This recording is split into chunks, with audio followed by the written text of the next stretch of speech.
Hello everyone. Today I want to run you through a time-lapse game of Terrenus, the Game of Gods. Terrenus is played in 4 phases: creation, population, construction, and war. If you can spare 5 minutes, I will show you how they all work together to build the full game experience. The first phase is creation, so the gods are dropping world tiles to build the board. Gods are scoring points for how many edges meet up, and how terrain features are completed. They are also marking terrain features to try to get the most of each type. They'll score 5 bonus points for each type that they have the most of at the end of the phase. With the world built, it is now time to populate it. The gods take turns placing tribes of loyal followers on the board, with life spreading out from an origin square on each play. They are trying to fill terrain features with their followers while also planning ahead for the temple construction phase.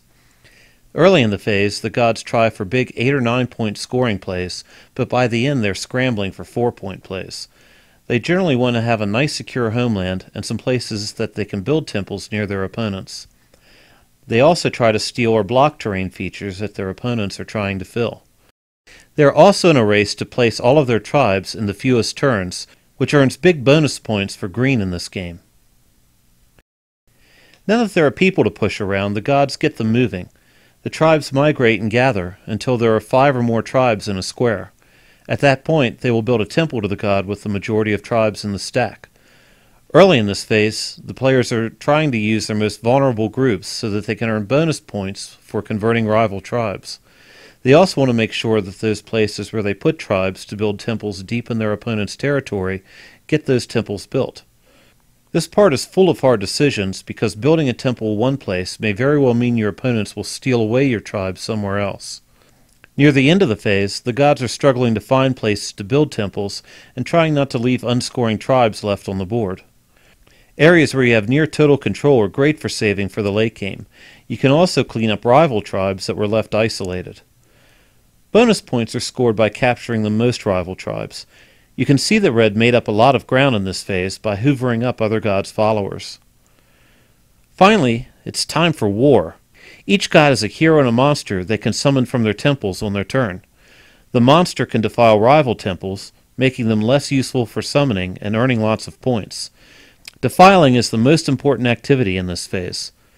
Heroes are fast and can strike out at rival heroes and monsters, earning their god a trophy and some points each time they kill one. However, the gods can always make more minions, so each victory is temporary. In some cases, it is better to leave a monster to walk home than to give it a free ride through death. They also place a curse on a rival's temple each turn to prevent anything from summoning there while it remains cursed. Early in this phase, it is a race to defile temples. It is practically impossible to guard them all, so the gods try to build their defensive strategy around keeping their most distant temples safe. Monsters and heroes will die a lot, but their sacrifice is worth it. To the gods, anyway. By the end, the gods are trying to sneak past each other's heroes or set up for one more kill. At the end of the round, the player who defiled the most temples earns 10 points. The player who has the most temples left undefiled also earns 10 points. And whichever god earned the most trophies earns 10 points. In this game, all the bonuses were tied, so those gods got 5 points for each. Weirdly, Blue tied in all 3 categories and earned enough points for a great come-from-behind victory. Which honestly surprised me. I was afraid this example video was going to have Green run away with it. Blue is in great shape for the war phase, though, with 2 temples buried deeply away from rival temples, and with 2 temples on the other side of the board for striking out. For all the great plays Green made, all of its temples were in the center of the board, where everyone could jump on them. Green played strong offense, but could not quite hold on to its lead. And that is the game in a 5-minute nutshell. You can't solely plan ahead, you have to make the most of each scoring opportunity. But you also do need to plan ahead, or be left with no offense or defense in the war phase. Thank you very much for watching.